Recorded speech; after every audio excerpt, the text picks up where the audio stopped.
अस्सलामुअलैकुम। आप देख रहे हैं गोरखधंधा अबरार कुरैशी। आपसे मुहातिब हूँ साहिबो। आगे बढ़ने से पहले गुजारिश है यूट्यूब चैनल को सब्सक्राइब कीजिएगा। सोहेल अफरीदी ने आज बड़ा तारीख़ी कारनामा अंजाम दिया। इसको तारीख़ी में किसी बड़ी वजह से कह रहा हूँ और आप जब सुनेंगे तो फिर आपको समझ आएगी हीरो को विलन की ज़रूरत क्यों है और फिर विलन को हीरो की ज़रूरत क्यों है। ये बड़ा एक अहम नुक्ता है जो आपके सामने रखा है और इसमें हीरो कौन है और विलन कौन है। और 2025 का सबसे बड़ा लतीफ़ा आज आपके सामने रखेंगे। उसमें लतीफ़े के अंदर आप बहल मुझे मार वाली बात है, जज ने डील कर ली। साहिबो, क्या कभी आपने सुना था कि कोई जज भी डील करता है? हाँ, जजों के साथ तो डील हो सकती है, किसी माफिया के साथ डील हो सकती है, लेकिन इस मुल्क में पहली बार एक जज ने डील की है। फिर तारीख में पहली बार साहिबो ऐसे हो रहा है कि एक गवर्नर खुद से कह रहा है कि गवर्नर राज लगा दो। ऐसे क्यों है, इस पे भी बात करेंगे। सबसे पहले हम हीरो और विलन जो है इसके ऊपर आ जाते हैं। साहिबो, आपने अगर मूवी देखी हो, कोई नावल पढ़ा हो, तो कोई फिल्म जो है वो हीरो के बगैर बन नहीं सकती। और हीरो अगर फिल्म में हो तो उस फिल्म के अंदर चाशनी और जो सब्जेक्ट है उसका वो उस वक्त तक मुकम्मल नहीं हो सकता जब तक उसमें विलन ना हो। अब अक्सर आप देखते हैं कि विलन को ही मरना होता है आखिर पे। बाज़ डायरेक्टर ऐसे होते हैं जो कभी कभार हीरो को भी मार देते हैं, फिल्म में भी, नावल में भी और ज़ाती ज़िंदगी में भी और हकीकत में भी। अब ना तो हीरो विलन के बगैर मुकम्मल है और ना विलन हीरो के बगैर, फिल्म के अंदर भी और हकीकी ज़िंदगी के अंदर भी। अब इसी तरह से साहिबो एक फ़िल्म पाकिस्तान के अंदर चल रही है जिसके अंदर हीरो इमरान खान है, बाकी छोटे छोटे हीरो हैं। आपने देखा होगा कि एक असल हीरो होता है और कई बार उसके साथ ना एक साइड हीरो भी दिया जाता है। और कई बार एक फ़िल्म के अंदर 5-5 7-7 हीरो होते हैं, सीनियर जूनियर, लेकिन रोल मैन हीरो के पास होता है। लेकिन कई बार एक ही फिल्म के अंदर एक विलन के बजाय बहुत सारे माफियाज, गैंग्स, विलन होते हैं। अब पाकिस्तान के अंदर इस वक्त जो मैन फिल्म का हीरो है वो इमरान खान है और माजरत के साथ विलन जो है वो आसिम मुनीर साहब हैं। सोहेल वड़ाई साहब की ये खबर मैंने तज्जिया और ये नोट देखा और उसके बाद मैं इसके ऊपर तबसरा करूँगा। अब अगर इमरान खान ना हो तो विलन की वैल्यू नहीं है। वैल्यू कैसे है? इमरान खान कुछ है तो विलन की वैल्यू बनी ना, और पीपल्स पार्टी और नून लीग उनके सामने सजदे कर रहे हैं और जो भी तरमीम और सारे हालात और वाक़यात हो उनको करके दे रहे हैं। तो हीरो की वजह से विलन की वैल्यू है और हीरो की वैल्यू जो है वो कौम की वजह से है। तो लिहाजा इनमें से विलन जीतेगा या हीरो जीतेगा, वो आपने फिल्मों में भी देखा कि विलन जो है वो अक्सर आखिर पे हार जाया करता है, हीरो हार जाता है, चूँकि हीरो का एक मकसद होता है और विलन का नेगेटिव रोल होता है। अब जो सोहेल वड़ाई साहब चीज़ कह रहे हैं वो मिसाल देते हैं 2008 में सुल्तान राइस साहब को जो है वो मारा गया था, उनका मर्डर किया गया था। कहते हैं कि अगर सुल्तान राइस सड़क पर मारा जाए तो मुस्तफ़ा कुरैशी फिल्मों में किसके मद्दे मुकाबल जो है बतौर विलन आएगा? हिटलर ना हो तो चर्चिल की अहमियत क्या? बिल्कुल सही कह रहे हैं, चूँकि जो वॉर हुई थी 1940 टू 1945 बिटवीन जर्मनी और इंग्लैंड के, उसमें यहाँ पे चर्चिल थे वज़ीर आज़म और जो हिटलर थे वो जर्मनी के थे। सियासत भी हीरो और विलन से चलती है, जैसे मैंने आपको पहले बयान किया। विलन ना रहे तो हीरो भी गैर मुतल्लक हो जाया करता है। 100% सोहेल वड़ाई सब ठीक कह रहे हैं। अब ये बात जो है वो दबे लफ्ज़ों में कह रहे हैं। हकीकत ये है कि विलन ना रहे तो हीरो भी गैर मुतल्लका हो जाता है या गैर मुतल्लक हो जाता है। तो विलन तो रह रहा है, विलन को तो इस्तिस्ना मिल गई है, वो तो हीरो को जब चाहे मार सकता है, उससे तो कोई भी नहीं पूछेगा। अब फिल्मों में भी इस्तिस्ना नहीं मिलती विलन को, लेकिन इस फिल्म में विलन को इस्तिस्ना मिल चुकी है। वो कुछ भी करे उसे आइन कानून कोई भी नहीं पूछ सकता। हाँ, अवाम पूछ सकते हैं, मरने के बाद फरिश्ते कब्र में पूछ सकते हैं। तो कहते हैं कि विलन ना रहे तो हीरो भी गैर मुतल्लक हो जाता है। तो अब विलन है ना, तो फिर हीरो गैर मुतल्लक तो नहीं है ना, उसकी भी वैल्यू है। अब देखना यह है कि इस फिल्म के अंदर जो कि हकीकी फिल्म है, इसमें हीरो जीतेगा या विलन जीतेगा। विलन को इस्तिस्ना भी मिल चुकी है और विलन 10 साल के लिए शूटिंग करेगा। फिल्म बन रही है और जो हीरो है उसको विलन ने जेल में डाला है। अब जेल से बैठ के आज़ाद विलन का हीरो कैसे मुकाबला करेगा? कर रहा है। ये ऐसा हीरो है जो आज़ाद विलन के साथ जेल से बैठ के मुकाबला कर रहा है, और उसके साथ दीन, मज़हब, शरीयत को छोड़ देना तो अवाम पाकिस्तान अशरफुल मखलूक़ात इंसानी शक्लों की सूरत में उसकी मदद से कर रहा है। तो अब सोहेल वड़ाई साहब सुल्तान राय की मिसाल दें और मुस्तफ़ा कुरैशी की, आप चर्चिल की बात करें या हिटलर की, आप इमरान खान की बात करें या आसिम मुनीर साहब की, अब हीरो भी है, विलन भी है। कौन जीतेगा कौन हारेगा ये वक्त बताएगा, लेकिन वक्त माजी का ये बताता है कि हीरो जीत जाया करते हैं। और इस फिल्म में भी हीरो का रोल बड़ा अच्छा है। हीरो चाहता है कि इंसाफ हो, आइन की बालादस्ती हो, मुल्क की मैशत जो है वो तरक्की करे। और कई बार साहिबो ऐसे भी होता है कि हीरो कई बार ना बीमार हो के अस्पताल में लेट जाता है, ज़ख्मी हो के प्लेटलेट्स कम करवा के लंदन भाग जाता है। ये हीरो जेल में भी 2 साल 3 माह से, यानी कि 856 दिनों से बीमार भी नहीं हो रहा, लड़ाई किए जा रहा है। और हीरो के बारे में इस तरीके से लड़ाई की जा रही है कि ये दहशतगर्दों को सपोर्ट करता है। हीरो के ऊपर ना विलन एलिगेशन लगा रहा है। फिर विलन ये भी कहता है कि ये गद्दार है। किसका? ये जो कॉज है, ये जो रियासत है पाकिस्तान। विलन अपनी तरफ से तमाम चीज़ें कर रहा है। इस विलन के पास बंदूक भी है, असला भी है, अदालतें भी अपनी हैं, ताकत है, इस्तिस्ना हासिल है, लेकिन हीरो उसके सामने मात नहीं खा रहा। वो किस मौके के ऊपर जाके मात खाएगा? क्या हीरो इस बार मर जाएगा या विलन मात खाएगा? ये वक्त और हालात बताएंगे। मुझे उम्मीद है कि आप इन चीज़ों को अच्छे से समझ गए होंगे। इसके साथ साहिबो, तारीख में पहली बार एक ऐसा काम हुआ, इसको बड़ा बागौर आपने सुनना है। आपको ये काम बिल्कुल आम सा लग रहा होगा कि सोहेल अफरीदी स्टेज के ऊपर आईजी पुलिस KPK को साथ खड़े करके अपने बाएं तरफ चाबियों के जो मैन ऑफ द मैच जैसे दिए जाते हैं वो दे रहे हैं, और बुलेट प्रूफ गाड़ियाँ पुलिस वालों को दे रहे हैं। किसको? DPO को, RPO को, जो भी टाइटल वो रखते हैं। अब जब सोहेल अफरीदी ये अमल कर रहे हैं तो ये आपको बड़ा आम सा अमल लगता है, लेकिन ये तारीख में पहली बार ऐसे हुआ, और ये 1947 से ऐसे करना चाहिए था।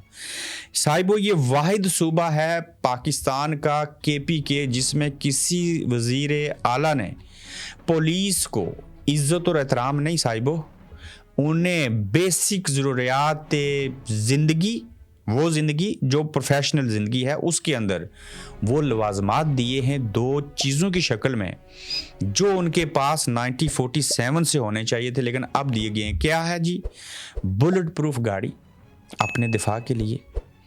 ये महफूज तसव्वुर करेंगे खुद को तो बाकी पुलिस के एहलकारों को जो अपने नीचे हैं चला सकेंगे और आवाम को तहफ़्फ़ुज़ दे सकेंगे।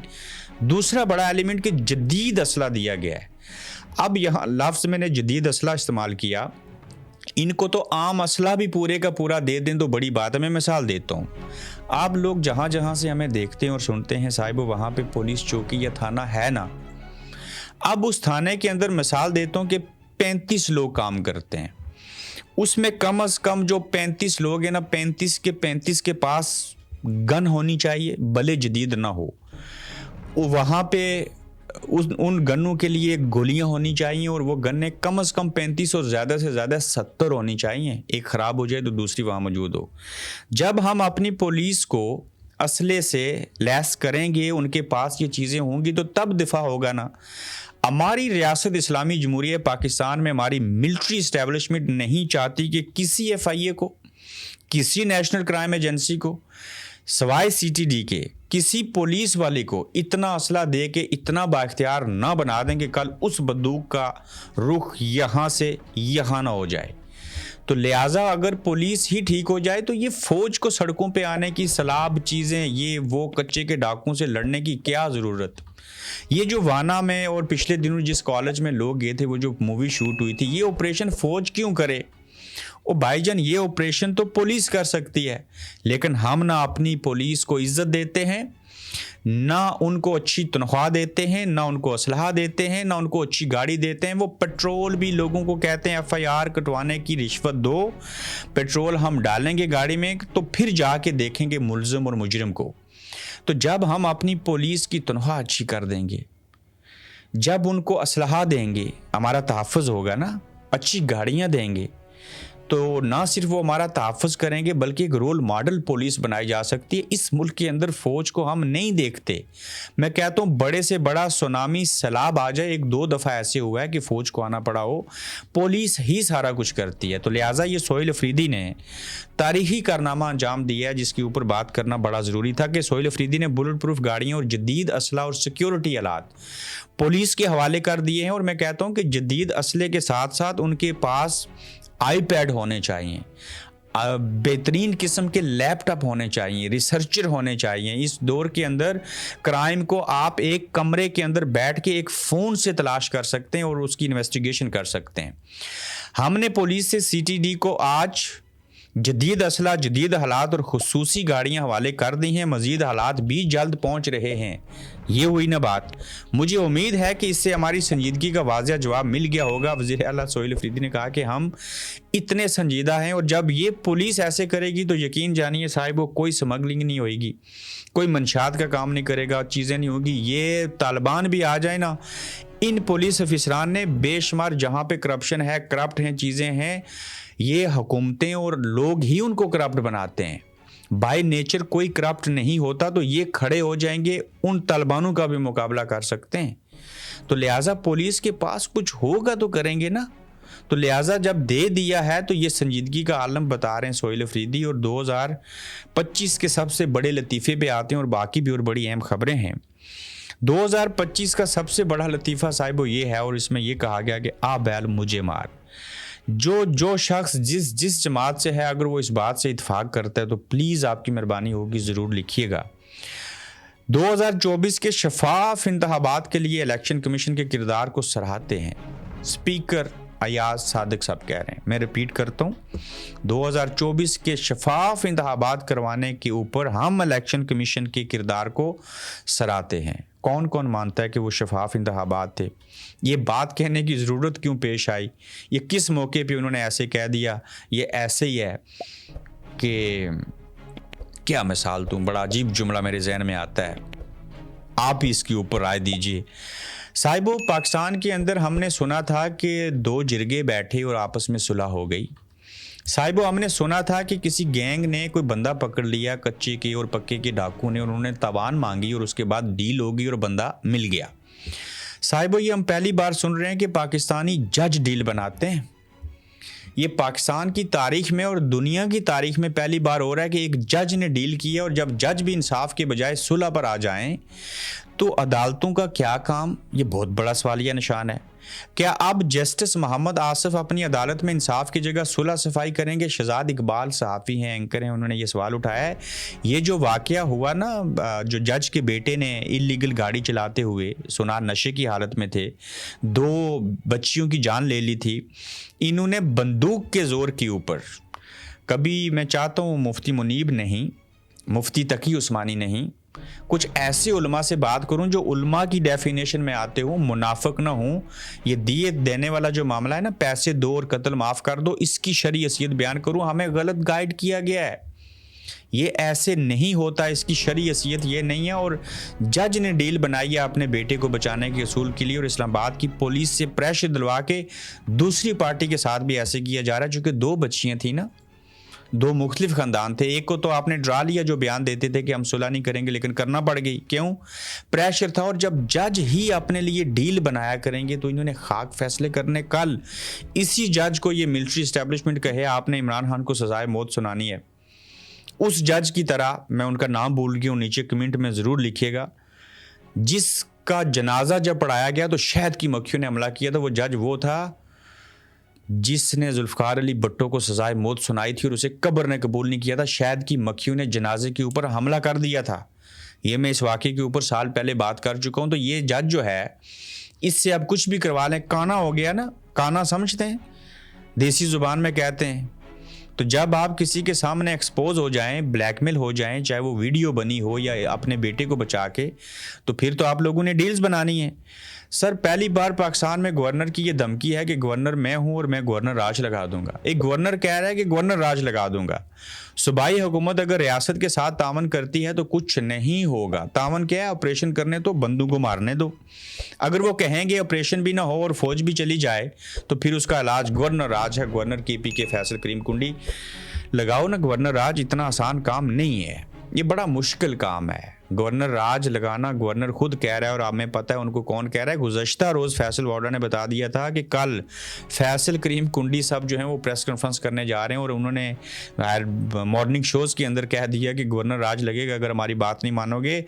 भाईजान अवाम की मर्जी और मंशा के खिलाफ गए थे ना, इमरान खान को गिरफ्तार किया था, वो नहीं संभाल सके। और KPK वाले पख्तून पश्तून पठान हैं, उनमें और बाकी आम लोगों में फ़र्क है। तो वो वहाँ पे गवर्नर राज लगाएं, जो मर्जी चीज़ें कर लें। ये ऐसे ही होगा कि आप बैल मुझे मार के मज़दाक, ये लोग आपके ख़िलाफ़ मज़ीद नफ़रत पैदा होगी और नहीं आप उन लोगों को संभाल सकेंगे। और ट्रांसपोर्टरों का एहतजाज ठीक किया या गलत किया? ट्रांसपोर्टरों ने पाकिस्तान समेत कश्मीर के कई सारे शहरों में पहिया जम हड़ताल कर दी है और मुसाफिर जो हैं वो परेशान हाल हैं। बड़ी बड़ी कोचें, बसें, टोयोटा हाईएस अड्डों के ऊपर रुक चुकी हैं और पहिया जाम हड़ताल की वजह से ट्रैफिक कवानीन की जो खिलाफ वर्जी पर भारी जुर्माने आयद किए जा रहे थे वो थे। गो कि ये गरीब लोगों पर बोझ है, मगर ये बेहद ज़रूरी है कि ट्रैफिक पाकिस्तान का एक बहुत बड़ा मसला है। ताहम जुर्मानों से हासिल रकम को बाकी पैसों की तरह करप्शन की नज़र करने से बेहतर है कि इन्हें अवाम की फलाह बहबूद के लिए इस्तेमाल किया जाए। इंग्लैंड के अंदर मैं इत्फाक करता हूँ ज़्यादा जुर्माने होने चाहिए ट्रैफिक के ऊपर, इससे आप एक बहुत बड़ा रेवेन्यू जनरेट कर सकते हैं। यहाँ पे गाड़ी अगर गलत पार्क करें तो 35 पाउंड से लेके 65 से लेके 120 पाउंड तक फ़ाइन होता है। और अगर आप वो जमा ना करवाएं 14 डेज़ में तो वो डबल हो जाएगा। अगर 28 दिनों में नहीं करवाएंगे ट्रिपल हो जाएगा। नहीं देंगे तो कोर्ट केस बनेगा और सारे के सारे पैसे देने पड़ेंगे। अगर नहीं देंगे तो सज़ा होगी और आप बैंकक्रप्ट तक हो सकते हैं। तो ये बात अच्छी है, लेकिन इसमें मुशावरत करें, चीज़ें करें, उनको साथ रखें और जो जुर्माना है वो लोग दे देंगे। आपने पेट्रोल को 70 रुपये से 250 पे ले गए हैं या 150 पे, जितना भी लोग दे ही रहे हैं ना, लोग डाल रहे हैं, ये भी काम वो कर लेंगे। कड़वी गोली खा लेंगे, आप टैक्सेस लगा दें, लेकिन उसका कोई आउटकम भी तो आए ना। जब तक आउटकम नहीं आएगा, बात नहीं बनेगी। तो एहतजाज किया जा रहा है, ट्रैफिक जाम है, गाड़ियां नहीं चल रही, ट्रैफिक जाम जो है वो अड्डों के ऊपर है। मोहसिन नकवी की गाड़ी की चेकिंग। शहजाद अकबर और आदिल राजा को पाकिस्तान लाने के लिए मोहसिन नकवी बरतानवी दफ्तर खारजा पहुंच गए। बरतानवी पुलिस की गाड़ी की सख्त चेकिंग। ठीक, अब मैं आपको खबर दे देता हूँ, ये किसी सूरत मोहसिन नकवी साहब जो हैं वज़ीर दाखिला इंटीरियर मिनिस्टर पाकिस्तान, लंदन से मेजर आदिल राजा को और शहजाद अकबर साहब को नहीं लेके जा सकते। एक बड़ा डीप सब्जेक्ट है। हाँ, कोई बड़े लेवल के ऊपर कोई डील बना लें, कोई चीज़ ऐसी कर लें, तो अगर ये अल्ताफ़ हुसैन को नहीं लेके जा सके तो यहाँ के कुछ कवानीन नहीं लेके जा पाएंगे। इन दोनों के पास यकीनन यहाँ की अब सुकूनत है। शहजाद अकबर साहब काफ़ी लंबे अरसे से इंग्लैंड आते रहे, यहाँ प्रैक्टिस करते रहे, उनके पास नेशनैलिटी है। जो मेजर आदिल राजा हैं, मेरे ख्याल से उनकी एहलिया भी ब्रिटिश बॉर्न है, उनके पास भी नेशनैलिटी है। तो यहाँ के नेशनल को उनके हवाले नहीं कर सकते, ये कोर्ट केस बन जाएगा, लंबी चौड़ी बातें होंगी। ये सिर्फ बाकी सब के ऊपर प्रेशर डलवाने के लिए ये सारी किस्से कहानियां जो हैं वो की जा रही हैं। खबरें और भी बहुत ज़्यादा थी और आखिरी चीज़ आपके सामने रख दूं कि कौन फ़ौज को सियासत में लाना चाहता है। उज़्मा बुखारी साहिबा कहती हैं कि तहरीक इंसाफ फ़ौज को सियासत में लाना चाहती है। उज़्मा बुखारी साहिबा, फ़ौज पहले से सियासत में है, उनको लाने की ज़रूरत नहीं है, वो आ चुके हैं। तहरीक इंसाफ उनको सियासत से आउट करना चाहती है, तो लिहाजा वो बात बयान करें जिन्होंने सियासत में फ़ौज को लाया हुआ है इस वक्त। और इस वक्त आपकी जमात, आप खुद, पीपल्स पार्टी, मौजूदा हुकूमत और फ़ौज एक पेज पे हैं और उनको सियासत में आपने दावत दे रखी है। पाकिस्तान तहरीक इंसाफ अगर ये चाहे कि उनको सियासत में लाना है तो वो जेल में हो इमरान खान। तो अपना ख्याल रखिएगा, अपना फीडबैक दीजिएगा, तो जल्द इंशाल्लाह आपसे फिर मुलाकात होगी इंशाल्लाह। आप देख रहे हैं गोरखधंधा अब्रार कुरैशी के साथ।